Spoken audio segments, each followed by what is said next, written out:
Mradi huu ni moja ya miradi ya kimkakati kwenye nchi yetu, na kwetu sisi mradi huu sio tu ni ujenzi wa mradi, lakini pia mradi huu ni kielelezo cha undugu uliopo kati ya Tanzania na Uganda. Kwa nimefurahishwa na taarifa ambayo tumeipata ya maendeleo ya utekelezaji wa huu mradi wetu. Ninautambua vizuri mradi huu na natambua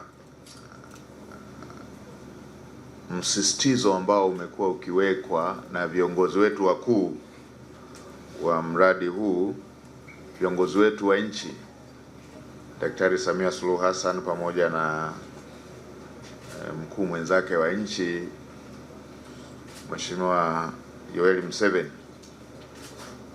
Kwa taarifa hii niliyoipata, niseme nimefurahishwa kwamba takriban kwenye kila ngazi mmeweza kufuata ratiba ya utekelezaji wa mradi kama ambavyo ilikuwa imepangwa. Lakini licha ya changamoto za masuala ya kiuchumi duniani, mradi huu umeendelea kutekelezwa kwa kasi ile ile. Hili ni jambo linaloipa heshima nchi yetu pamoja na ndugu zetu tunaotekeleza mradi kwa pamoja. Kwa urefu wa bomba hili kilomita 1477, kungekuwepo na ubabaishaji, kungekuwepo na kelele nyingi sana mtaani, lakini kwa kiwango kikubwa mmezingatia makubaliano mezingatia kila kilicho kwenye makubaliano ya utekelezaji. Na kwa taarifa yako Mheshimiwa Naibu Waziri, nimesema kwamba ifikapo Julai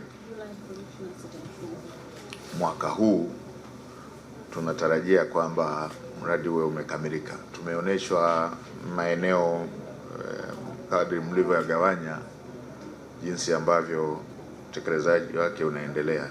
73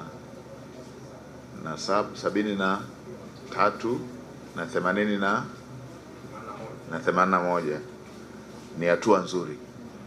Kwa tuendelee na kasi hiyo hiyo ili tukamilishe mradi huu ndani ya muda, tuende kwenye kupata manufaa yaliyokuwa yamekusudiwa kwenye mradi.